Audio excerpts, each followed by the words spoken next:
Still Waters. Part 1, The Roots of Things. Chapter 1, Clover Street.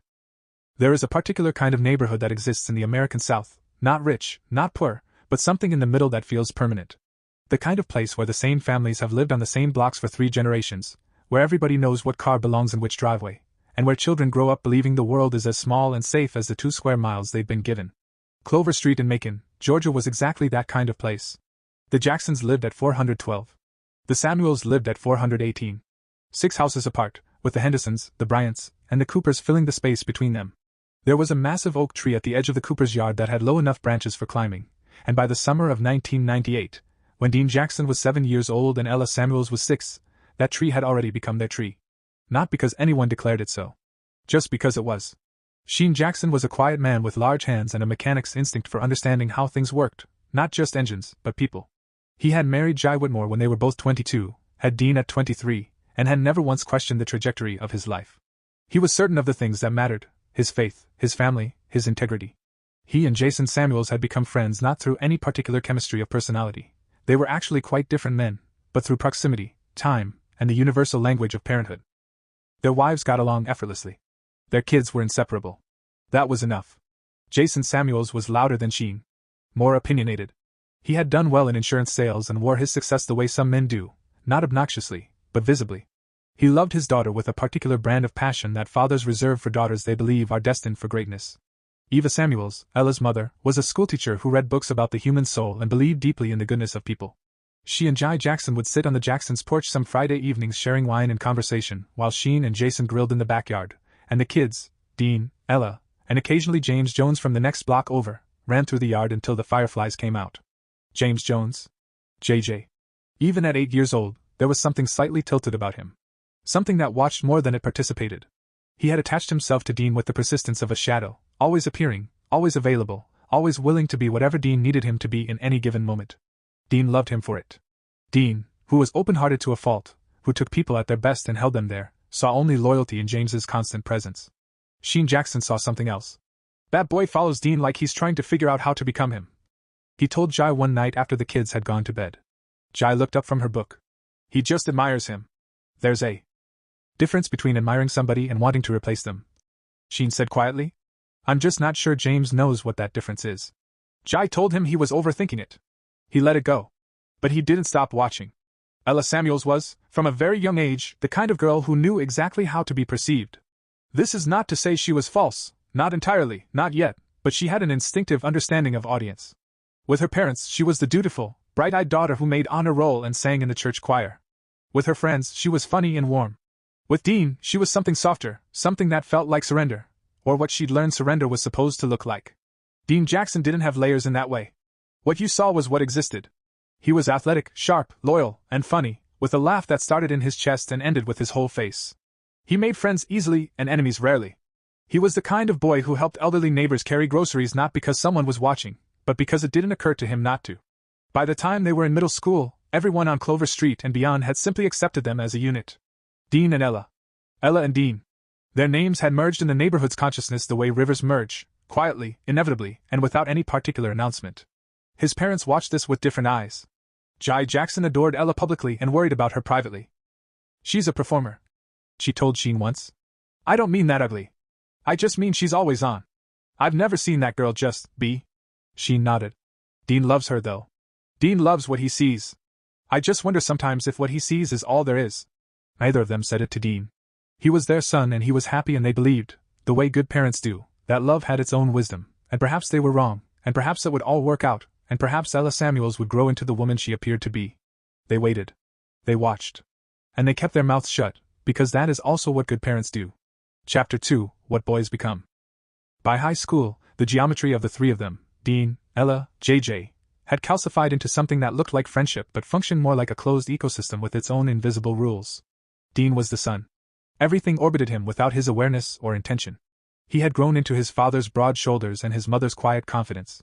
He started at linebacker for Jefferson High, was never the loudest person in the room, and was somehow always the one people looked to anyway. He had decided somewhere around the age of 14 that he wanted to serve his country. Not because of movies or romance, but because of something internal and serious that he couldn't fully articulate but didn't need to. It simply was true the way few things are simply true. JJ, meanwhile, had become something more difficult to name. He was handsome, tall, light-skinned, with easy charm and the kind of smile that made girls trust him before they should.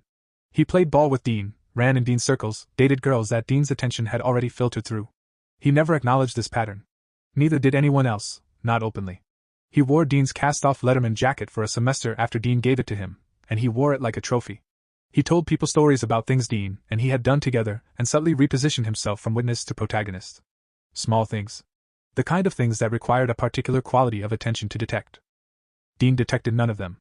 Ella had blossomed in the way that terrified the fathers of lesser confident girls and flattered the ones who'd always believed their daughters were exceptional. She was striking, tall, with her mother's wide eyes and her father's assurance, and she had learned that her beauty was a language with a vast vocabulary. She used it fluently and without particular guilt. She loved Dean. She believed she did. But she was also 17 and increasingly aware that loving Dean was largely indistinguishable from simply being with Dean, because Dean was the best available option in every room she'd ever been in. She had never been required to choose him over something better. She had simply never encountered something better. This is a different thing from devotion, though it wears the same face. Senior prom. Dean in a black tux with a white pocket square that Jai had folded herself. Ella in a pale gold dress that made Eva cry when she came down the stairs. Photos in the Samuels' living room, both families crowded around them, Jason's arm around Jean's shoulder, both men smiling, one with pure pride, one with something slightly more complicated. "You take care of my daughter," Jason told Dean, squeezing his shoulder. "Yes, sir," Dean said. He meant it with every cell in his body. JJ was there too, with a girl named Brianna who everyone had already forgotten about by the following Monday. He stood just outside the frame of the family photos and smiled with everything except his eyes. Part 2, The Life They Built on Sand. Chapter 3, The Day He Raised His Hand. Dean Jackson enlisted in the United States Navy at 18, 3 weeks after graduating high school. It was not a surprise to anyone who knew him. His parents received the news with the particular combination of grief and pride that military parents learn to carry, a weight that sits precisely between the heart and the throat. Jai cried. Sheen held her and didn't. He had known since Dean was 10. Maybe longer. "He's going to be great," Sheen told her that night. "I know," she said. "That's not what I'm crying about." The Samuels received the news differently. Jason was proud in the loud way he was proud of everything connected to Dean. He told the story at the barbershop and the church. Eva was quieter, her eyes moving to Ella with a calculation that she kept to herself. Because Ella's response to Dean's enlistment had been interesting. She had cried beautifully. She had held him and told him she would wait. She had played the scene perfectly. And something in the architecture of her perfect performance made Eva Samuel's teacher's instincts go very, very still. But Jason was so proud.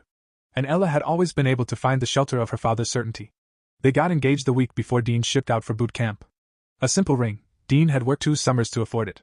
He went down on one knee in their spot beneath the oak tree on Clover Street, because he was exactly the kind of man who would do it there, and for exactly that reason. Ella said yes with tears in her eyes. Those tears, at least, were real. She did love him. She did. What she didn't know yet, what she was perhaps too young to know, was that love has different grades, different load-bearing capacities, and that hers was the decorative kind. It looked magnificent. It would not hold weight. JJ stood up at their wedding 2 years later, the best man, in a black suit that he'd had tailored to mirror Dean's. He gave a toast that made everyone laugh and several women cry. He talked about Dean's character, his loyalty, his worth. He said Dean was the best man he'd ever known. Every word of it was true. That was perhaps the cruelest part. Chapter 4, The Seal. Naval Special Warfare Development Group. DevGru. The tip of the spear. It took Dean Jackson 4 years and 2 BUD/S attempts to get there.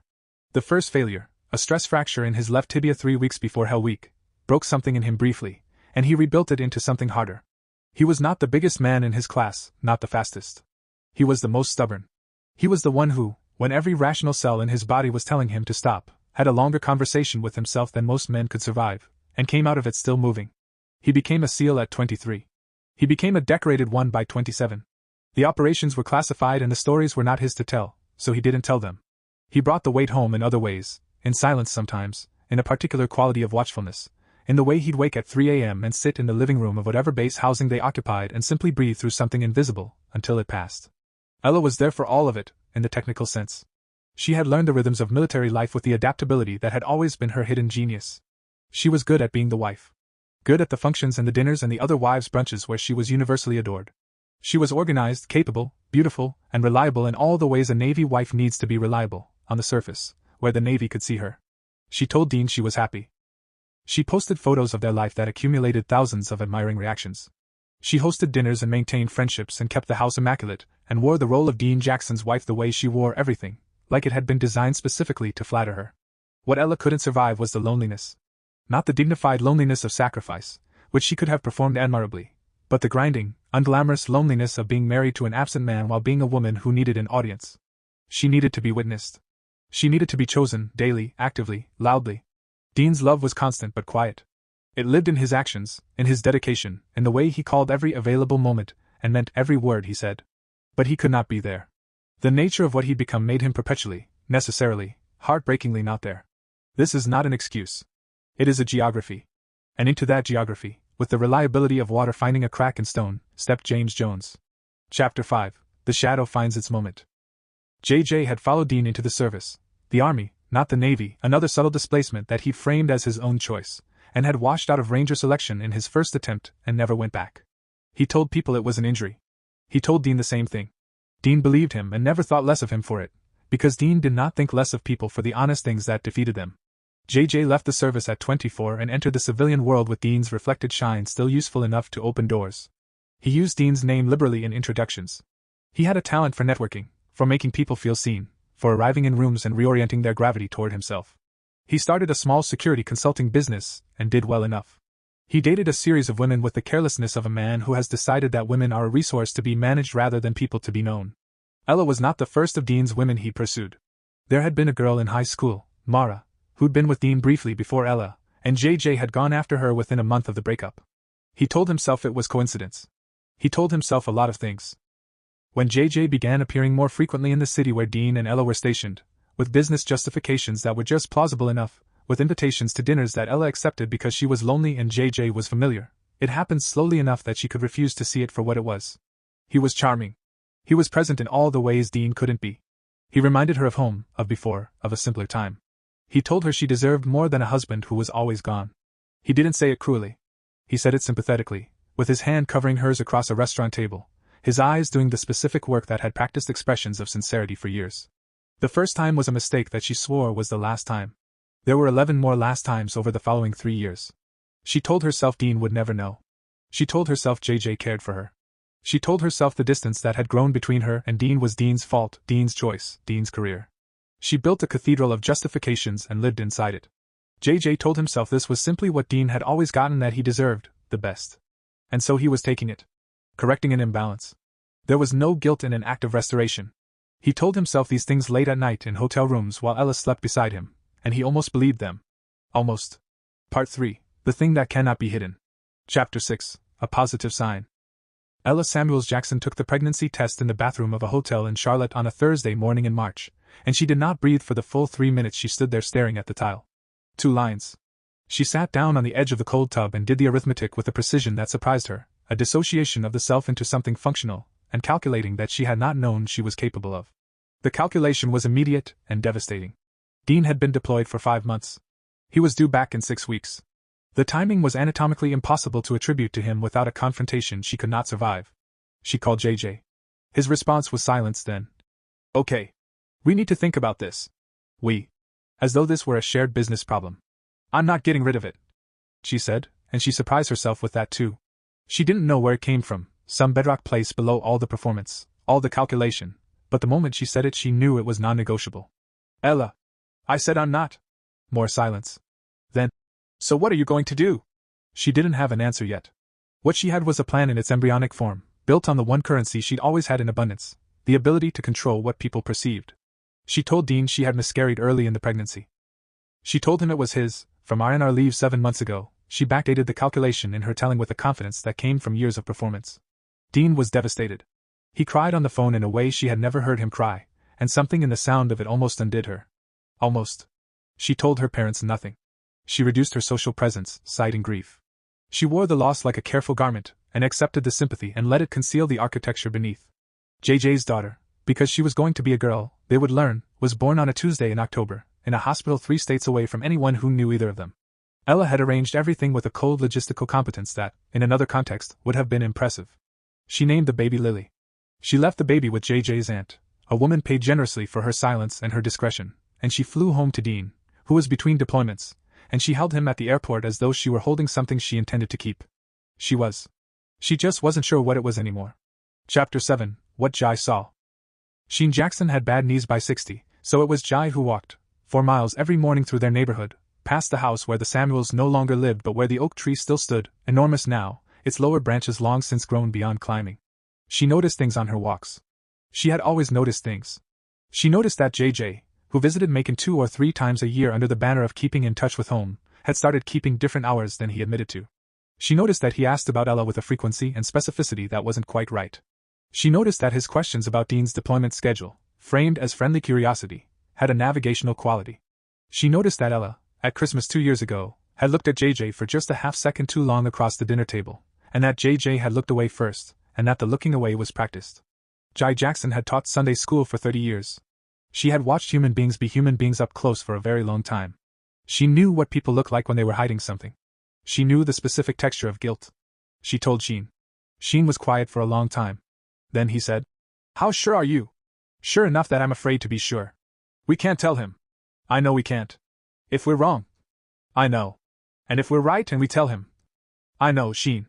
He reached across the table and put his large mechanic's hand over her smaller one. "He has to find it himself." She nodded. "I know." She looked out the kitchen window at the backyard where Dean had learned to catch a football, where he'd done push-ups at 15 until his arms gave out, where he told her when he was 19 that he was going to be a SEAL, and she'd said, "I know, baby, I know." "God help whoever's at the end of it when he does." Sheen said nothing. He agreed completely. Chapter 8. The Job That Sees Everything. Dean Jackson came home from his final deployment, a 9-month rotation that had changed him in the quiet geological ways that cumulative service changes men, with 2 things he hadn't left with: a consulting job offer from a private defense firm headquartered in Atlanta, and a decision. He was done. Not from weakness. From a fullness, a completion. He had given what he'd had to give, and he was ready to come home. He told Ella first. She cried and held him and told him she was so happy. She meant it. Whatever she had broken in their marriage, she still did not want to lose him. She had made her choices with the unconscious faith that the consequences would always be manageable, that she would always have Dean, and that JJ would remain the secret that kept itself. People believe what they need to believe to keep moving. The consulting firm specialized in security intelligence. His job, one of several roles he rotated through, included what the firm called pattern analysis. Essentially, finding discrepancies. Finding the things that didn't add up. Finding, in the noise of information, the signal that someone had tried to bury. He was extraordinarily good at it. He had been trained, after all, by the finest military apparatus on earth to find precisely what people were trying to hide. The irony would later strike him as almost literary. Chapter 9. The Thread. It began with something small. It always does. A credit card statement. An old one. He was reorganizing files, the mundane domestic task of a man finally home for good and nesting. A charge he didn't recognize from 3 years ago. A hotel in Charlotte.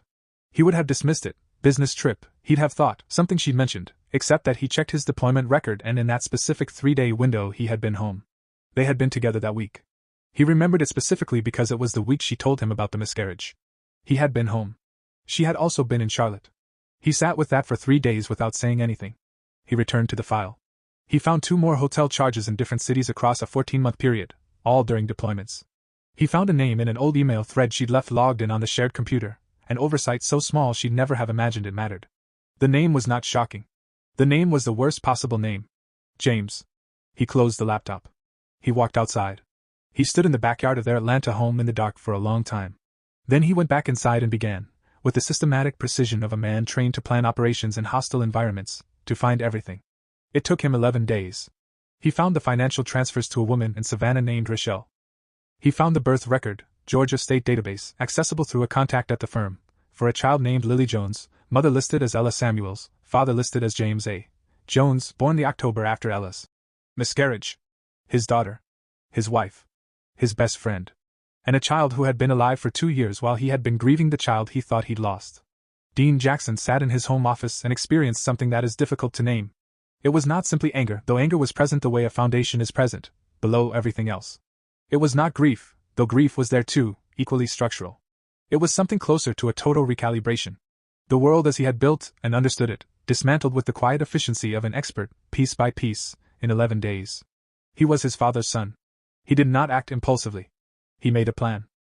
Part 4. The Accounting. Chapter 10. What Comes Before the Flood. For 4 weeks after he knew everything, Dean Jackson was the man he had always appeared to be. He had dinner with Ella and listened to her talk about the neighborhood association and the renovation they were planning for the kitchen, and he looked at her across the table with his steady brown eyes and he nodded at the right moments, and if something in his gaze had shifted, if there was a quality to his attention now that was more clinical than warm, she did not notice.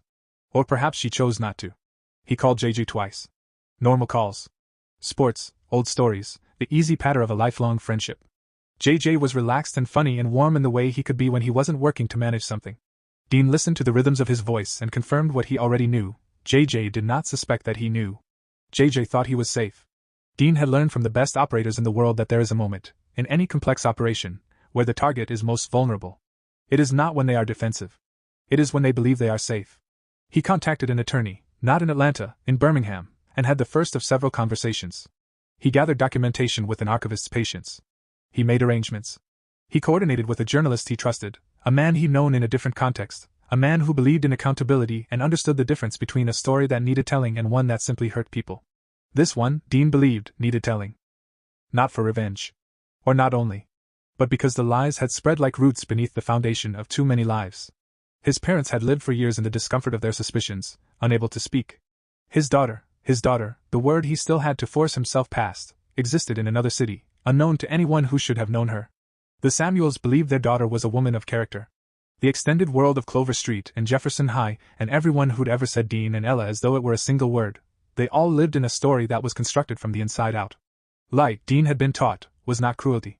It was information. And information, correctly applied, was the foundation of every good thing.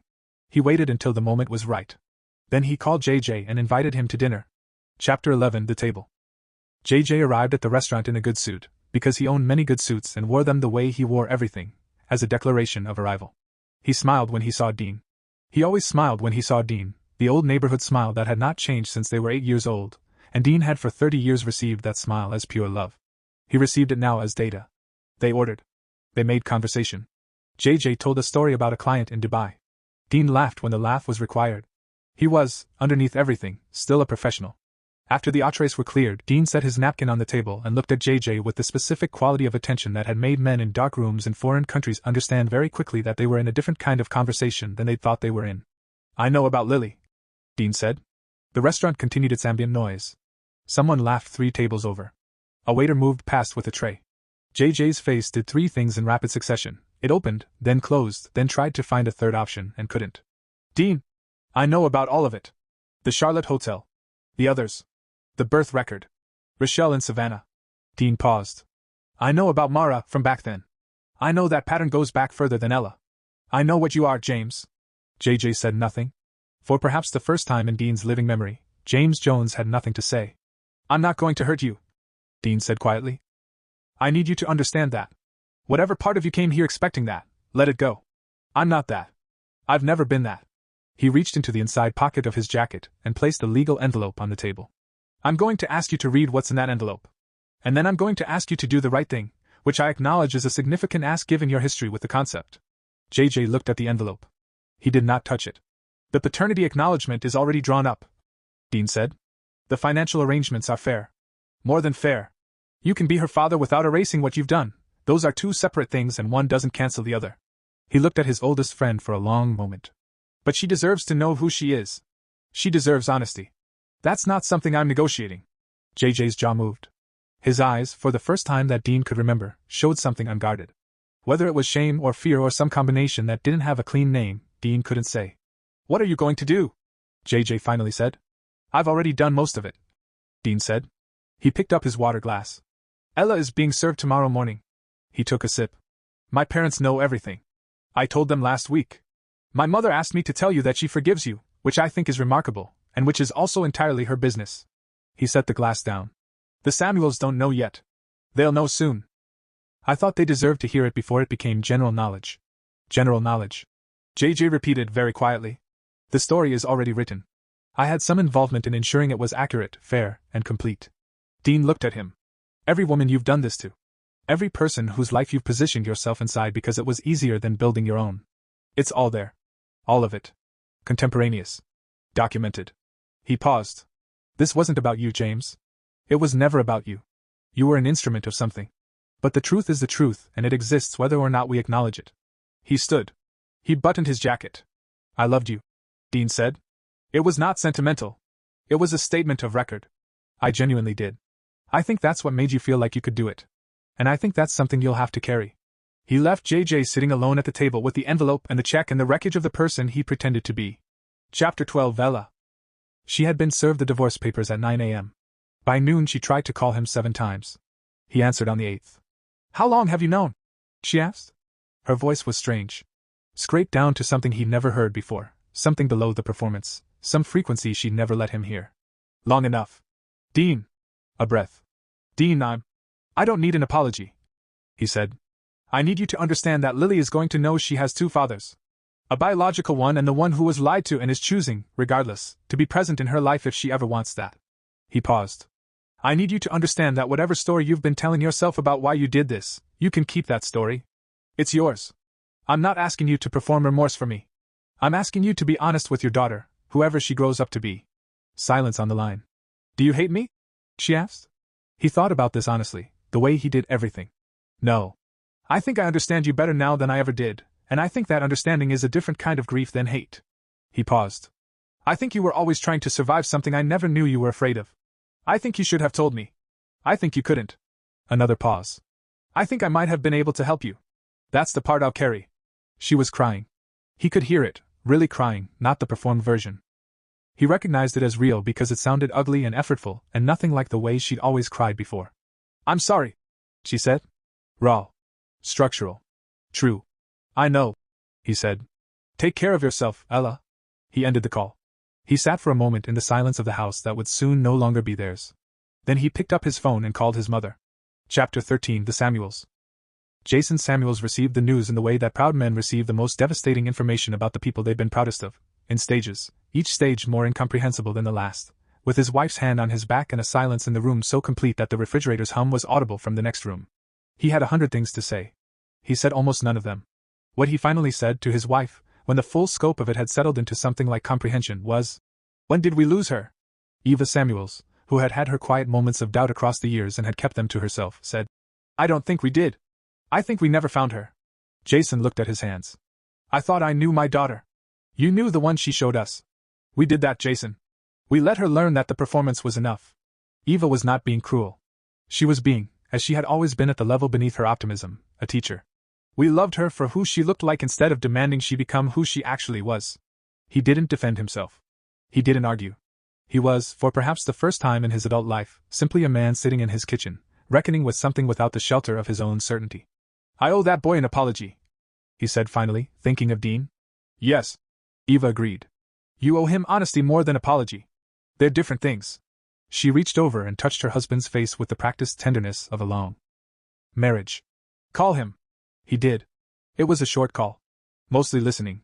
At the end of it, Jason Samuels cried, the unpracticed, mortifying kind of crying that middle-aged men are rarely willing to do, and Dean, on the other end of the line, said, "It's all right, sir. This isn't yours to carry." Which was perhaps the most devastating thing Jason had ever been told, and also, somehow, the most merciful. Epilogue. Still waters. 18 months later. Clover Street looks mostly the same. The oak tree is larger than ever. The Coopers have new neighbors now, a young family with a toddler who has already discovered the tree's lower branches, now grown too high for actual climbing but still majestic, still the tree. Sheen Jackson is on his porch on a Sunday afternoon, his bad knee elevated, a glass of sweet tea sweating in the August heat. Jai is inside. He can hear her on the phone with Dean, who is in Atlanta, who is good, who has found, with the deliberate intention of a man rebuilding rather than escaping, something that resembles peace. Dean has driven twice to Savannah to sit in a park with a little girl named Lily who has Ella's wide eyes and JJ's light complexion and who, at 2 years old, does not yet know the complicated geography of her origin. She knows only that the large, quiet man who visits sometimes has the widest smile she's ever seen and always brings the good crackers. That is, for now, enough. Ella is in counseling. She has moved back to Macon, closer to her parents, and she is doing what she has perhaps never done at any previous point in her life, sitting with herself without an audience, learning what's actually there. It is harder than anything she's ever performed. It is also, her therapist tells her, the beginning of something real. JJ signed the documents. He set up the account. He has not yet been to see Lily. His business has contracted significantly in the aftermath of a story that found its way, documented and fair and complete, into enough of the right places to matter. He is, for the first time in his life, living without the reflected light of someone else's reputation to move through the world on. It is very dark. He is learning to see in it. Whether he will become something different or simply something diminished remains, like all futures, genuinely open. The journalism piece ran on a Wednesday. It was not sensational. It was precise. It named the pattern. It let the documents speak. It gave the people involved, all of them, the dignity of being fully known rather than conveniently simplified. Within 3 days it had been read by more people than Dean could fathom, and within a week the responses came in. Women JJ had wronged over 15 years, finding in the public acknowledgement something they had not expected to find. Not closure exactly, but confirmation. The validation of a witnessed truth. Sheen lifts his glass. Sips. The August light comes through the oak's leaves in the way it always has, particular and dappled and generous. He had known. Not all of it. But enough. He had trusted his son to find his way to the truth and through it, and his son had done exactly that, not with rage, not with destruction, but with the kind of clear-eyed, deliberate accounting that Sheen had spent 30 years hoping he'd taught him. Inside, Jai is laughing at something Dean has said. It's a good laugh, full and easy, the laugh of a woman who is relieved at a cellular level. Sheen closes his eyes. The street is quiet. The evening is coming in slow and golden from the west. Somewhere a screen door opens and closes and a child calls out and a parent answers from somewhere near. This is Clover Street. This is where it began. This is, in all the ways that matter, where the truth finally came home. The end. Still waters, a story about the things we inherit, the lies we build our houses on, and the quiet, devastating courage of a man who chose truth over comfort, and paid every price it asked.